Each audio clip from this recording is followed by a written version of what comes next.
Hello students. तो बात करते हैं आज हम लोग कॉन्सेप्ट नंबर 5 की। मैं जैसे कि आपको चार कॉन्सेप्ट पहले से करा चुका हूं। तो देखिए बेटा, अगर आपको अलजेब्रा को बहुत अच्छे से समझना है, अगर आप चाहते हैं कि अच्छे से अलजेब्रा कंप्लीट हमें समझ में आए, तो कॉन्सेप्ट नंबर 1, कॉन्सेप्ट नंबर 2, 3, 4 इस तरह से एक सीरीज में वीडियो आप देखते चले जाएंगे। तो बहुत आसानी से आप लोग इस कॉन्सेप्ट को क्लियर कर लेंगे और अलजेब्रा को भी क्लियर कर लेंगे। तो बात करते हैं आज हम लोग कॉन्सेप्ट नंबर 5 की। जैसा कि आपने कॉन्सेप्ट नंबर 4 में पढ़ा होगा कि हम लोग क्वेश्चन कर चुके हैं बेटा 21 to 30। आज हम बात करेंगे कॉन्सेप्ट नंबर 5 में। तो देखिए बेटा, आप लोग ये कॉन्सेप्ट क्या है। जब हमें इस तरह से बेटा कहीं नंबर मिलता है n, n+1, n+2, n+3 +1 और इसका स्क्वायर रूट बेटा हमें निकालना होता है। तो इसका स्क्वायर रूट क्या होता है, आप लोग यहाँ से डायरेक्ट सीख लें इस कॉन्सेप्ट को और फिर आप लोग डायरेक्ट इसका यूज करेंगे तो आप एग्जाम में क्वेश्चंस को डायरेक्ट सॉल्व कर सकते हैं। तो बेटा इसे सॉल्व करने के लिए आप इन्हें इंटू करें। इसे इंटू करेंगे तो यहाँ से यहाँ इंटू करने के लिए जाएं तो क्या होगा बेटा, n² + 3n। इन दोनों को इंटू करेंगे तो बेटा क्या होगा, तो n² 3n+2 होगा और प्लस में बेटा 1। अब इसे इंटू करने के लिए इसको आप कुछ भी यहां से लें जिससे कि आपको इंटू करना इजी हो जाए। मैं मान लेता हूं कि बेटा ये वैल्यू x है। अब ये x है, ये x+2 होगा तो इंटू करेंगे तो क्या हो जाएगा, x² + 2x+1। और अब हम जानते हैं कि बेटा ये x+1 का होल स्क्वायर हो चुका है और स्क्वायर रूट से बेटा ये स्क्वायर कैंसिल हो जाएगा। इस तरह से हम बोलेंगे कि वैल्यू है x+1 और x आपने क्या लिया था बेटा, n² + 3n।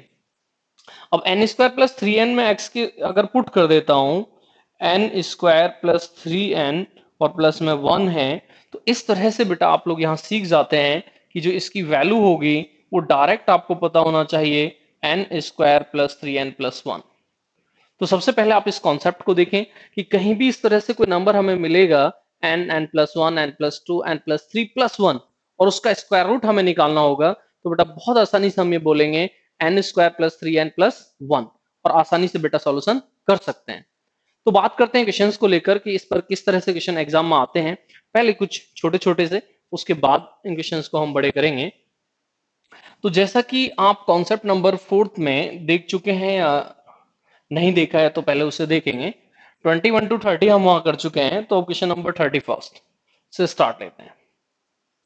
देखें बच्चों, क्वेश्चन नंबर 31। अगर हम क्वेश्चन नंबर 31 की बात करें और एक छोटा सा कॉन्सेप्ट या छोटा सा क्वेश्चन ही स्टार्ट लें। मान लीजिए कहीं लिखा है 10 × 11 × 12 × 13 एंड +1 = 2। तो बेटा हमें क्या देखना है कि यहाँ n क्या है, 10।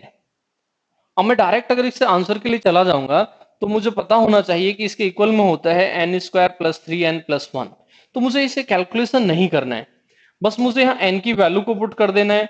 10 का स्क्वायर 10 × 3 + 1 और इस तरह से बेटा आप आंसर तक पहुंच जाएंगे। 100 + 31, तो बेटा आपका जो आंसर है हो जाएगा 131। और इस तरह से आप भी डायरेक्ट सॉल्यूशन करना सीख जाएंगे। तो यहां से आराम से बेटा आप लोग इसे चेक करें और देखें क्या आसानी से आपको ये सॉल्यूशन क्लियर हुआ। अब नंबर्स को अगर थोड़ा सा हम बड़ा करें तो कर सकते हैं।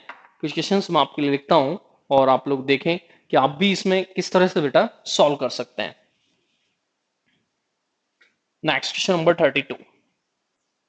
अब मैं वैल्यू लिख देता हूं, फिर हम एक साथ कुछ क्वेश्चंस लिख लेते हैं, फिर एक साथ ही उन्हें बेटा सॉल्यूशन की बात करेंगे। देखें आप लोग क्वेश्चन नंबर 32।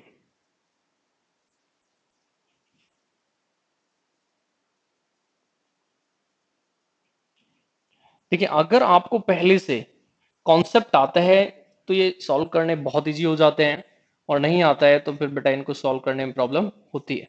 और किसी भी कॉन्सेप्ट को बेटा डायरेक्ट इसीलिए सीखा जाता है कि जब हम इन्हें सॉल्व करें एग्जाम में, जब हम इन्हें सॉल्व कर रहे हो तो कभी भी हम पेन ना चलाएं और डायरेक्ट इनके सॉल्यूशन को लिख दें।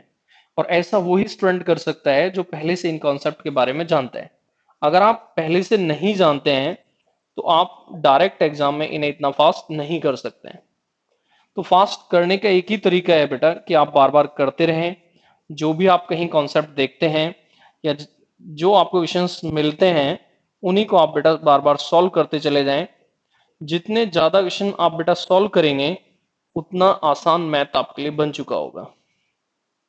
तो प्रयास यही करें कि कहीं से भी क्वेश्चन मिलता है ज्यादा से ज्यादा आप सॉल्यूशन करें, तो आप अच्छे हो जाएंगे, आसानी से आपको भी मैथ आ जाएगा और आप भी डायरेक्ट करना कुछ चीजों को सीख जाएंगे। बट आप सॉल्यूशन की बात करें तो सॉल्यूशन मैं समझता हूं कि बहुत आसानी से हम कर सकते हैं। देख लें एक बार, सॉल्यूशन की बात करते हैं कि हम लोग कैसे इसे सॉल्व कर सकते हैं। देखिए मैं यहां देखता हूं तो बेटा n की वैल्यू क्या है, 20 है। मैं यहां देखता हूं तो बेटा n की वैल्यू क्या है, 50, n की वैल्यू क्या है, 100, और यहाँ n की वैल्यू क्या है बेटा, 200, यहाँ n की वैल्यू क्या है, 300। तो इसका मतलब है हम सॉल्यूशन आसानी से कर सकते हैं। मैं अभी अभी कुछ देर पहले ही आपको बता कर आया हूं, एक बार फिर लिख देता हूं कि कहीं भी इस तरह से लिखा है बेटा n, n+1, n+2, n+3 +1, तो ये होगा n² प्लस 3n+1। तो बेटा कहीं भी अगर इस तरह से आपको लिखा मिलता है n, n+1, n+2, n+3, n+1 और उसका स्क्वायर रूट आप निकाल रहे हैं, तो बेटा होगा क्या, n² + 3n। अब बच्चे यहां से हम n के लिए जाएं तो n क्या है, 20। तो मैं यहाँ डायरेक्ट लिखूंगा कि 20 का स्क्वायर 3 × 20 + 1 होना चाहिए। अब 20 का स्क्वायर आप लोग जानते ही होंगे, 400 होगा, एंड 61, तो आंसर क्या हो जाएगा बेटा, 461। इसी तरह से आप इसमें जाएं तो बेटा n की वैल्यू क्या है, 50। अब n की वैल्यू 50 है तो क्या लिखेंगे, 50 का स्क्वायर 3 × 50 + 1, तो बेटा ये तो 151 हो गया। अब यहां से 50 का स्क्वायर करेंगे तो सिर्फ 5 का स्क्वायर करें और 0 0 के साथ 151 ऐड कर दें, तो इस तरह से बेटा आंसर क्या होगा, 2651। ऐसे ही बेटा हम यहां पुट कर सकते हैं, डायरेक्ट वैल्यू पुट करने के लिए अब जाएं 100 का स्क्वायर, तो बेटा 100 का स्क्वायर करेंगे तो क्या होगा, 10,000, और 3 × 100 + 1 तो 301 होगा, और ऐड करेंगे तो बेटा आंसर क्या होगा, 10301। इसी तरह से बेटा यहां पर n की वैल्यू क्या पुट कर सकते हैं, 200। अब n की वैल्यू जब आप 200 पुट करेंगे तो उसका स्क्वायर करेंगे, तो सिर्फ 2 का स्क्वायर करें क्योंकि डबल जीरो से तो 40 आ ही जाएंगे।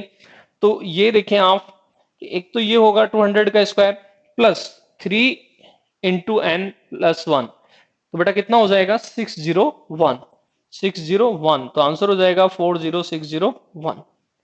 इसी तरह से अगर हम बात करें बेटा n की वैल्यू 300 लेते हैं, तो बेटा n की वैल्यू 300 लेंगे तो भी आप सॉल्यूशन के लिए जा सकते हैं। 300 × 3 तो +1 तो हो जाएगा 901, तो आंसर होगा 90901। तो इस तरह से उम्मीद करता हूं मैं कि ये जो क्वेश्चंस आपके सामने लिखे हैं ये आपको क्लियर हुए होंगे।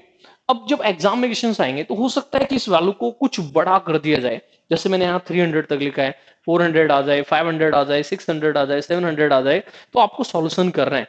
और आप सॉल्यूशन कैसे कर सकते हैं, अगर आपने पहले से कॉन्सेप्ट को पढ़ रखा है तो सॉल्यूशन करना कोई बड़ी बात नहीं है, कोई भी स्टूडेंट आसानी से कर सकता है। बट फोकस यही करना है, अगर आपको एलजेब्रा को बहुत अच्छे से सीखना है तो प्रयास यही करें कि कॉन्सेप्ट 1 2 3 4 लिखकर जो भी मैं आपको पढ़ा रहा हूं अपनी नोटबुक उससे तैयार करें। और नोटबुक जब आप तैयार करेंगे तो अपने आप ये सीखेंगे कि फिक्स ये नहीं है कि डिजिट कहीं फिक्स है कि यही सिर्फ आने वाली है। कुछ केसेस ऐसे होते हैं जहां कुछ इस तरह फिक्स किया गया है कि उस बड़े सॉल्यूशन है, कोई बार बार उन्हीं को रिपीट किया गया है, बट कॉन्सेप्ट में क्या होता है कि वैल्यू चेंज हो सकती है। अब मैं यहाँ एन को फिक्स नहीं कर रहा हूँ, एन कुछ भी आ सकता है, किसी एग्जाम में हो सकता है 400 है, किसी में 500 है, किसी में 600 है, किसी में 800 है, कुछ भी हो सकता है। तो नेक्स्ट देखें बेटा आप,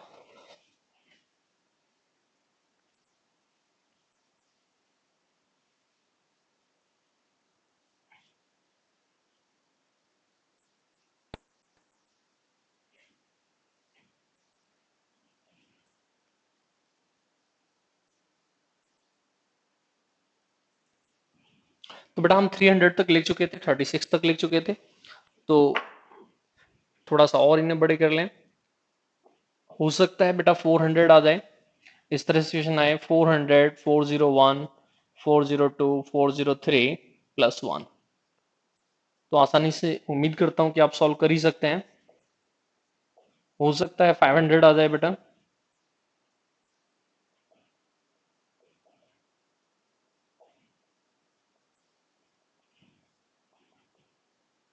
हो सकता है बेटा 600 आ जाए,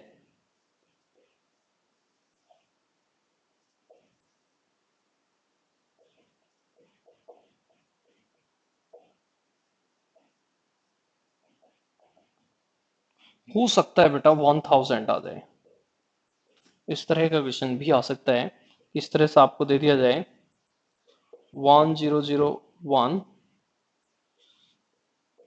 002 003 plus 1 is equal to,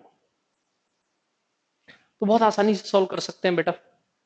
N की वैल्यू को पुट करना है और एन की वैल्यू को पुट करेंगे तो आसानी से सॉल्यूशन तक पहुंच जाएंगे, और एन की वैल्यू पुट होते ही आंसर आ चुका होगा बेटा।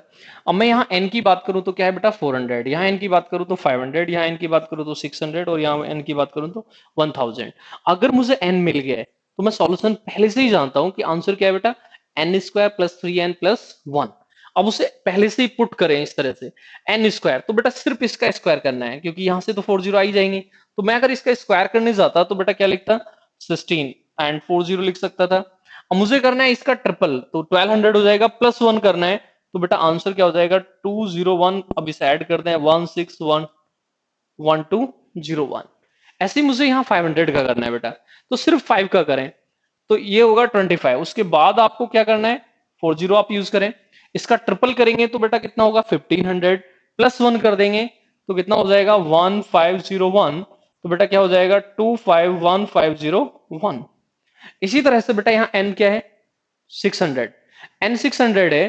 अब 600 का स्क्वायर करना है तो सिर्फ 6 का करें, 6 का करेंगे तो बेटा कितना होगा 36। अब यहाँ इसका ट्रिपल करेंगे तो 1800 और 1 भी ऐड करना है तो बेटा क्या हो जाएगा 361801।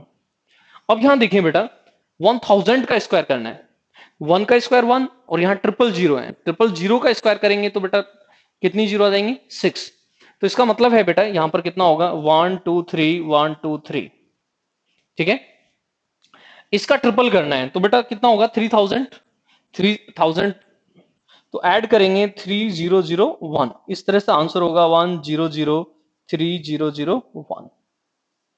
तो मैं ये नहीं कह रहा हूं कि आप सिर्फ इनको रट लें, जो मैंने बोर्ड पे लिखा है कि आप सिर्फ इसको रट के मैथ सीख सकते हैं, ऐसा बिल्कुल ना सोचें। ऐसा बिल्कुल ना सोचें कि आपने जो भी देखा किसी टीचर को पढ़ाते हुए वो आपने रट लिया और सीख लिए। मेन चीज है कि जो कॉन्सेप्ट है उन पर आप खुद से क्वेश्चन बना सकते हैं, आपका माइंड खुद से क्वेश्चन जनरेट कर सकता है, तो आप एग्जाम को बहुत आसानी से क्लियर कर सकते हैं। क्योंकि एग्जाम में क्या किया जाता है, एग्जाम बहुत सारे बच्चे बड़ा एग्जाम टफ एग्जाम कब और कौन सी कंडीशन बोलते हैं बेटा, तो उसका एक ही रीजन है, जब जैसे ही ऐसे क्वेश्चंस आ जाएं कि कॉन्सेप्ट तो वही रिपीट हुए बट डिजिट चेंज हो जाएं, नंबर्स चेंज कर दिए जाएं, तो बच्चों को प्रॉब्लम हो जाती है। तो दैट्स ऑल बच्चों, आपसे उम्मीद की जाती है आपको बहुत अच्छा कॉन्सेप्ट लगा होगा। इसी तरह से आप इन वीडियोस को देखते रहें, शेयर भी करते रहें, जिससे कि अदर स्टूडेंट्स को भी इसका बेनिफिट मिल सके। और उम्मीद करता हूं मैं आपको कि वन बाय वन आप ये कॉन्सेप्ट देख रहे होंगे, सीख रहे होंगे, तो आसानी से इन कॉन्सेप्ट्स को आपके लिए सीखना बहुत इजी हो जाएगा।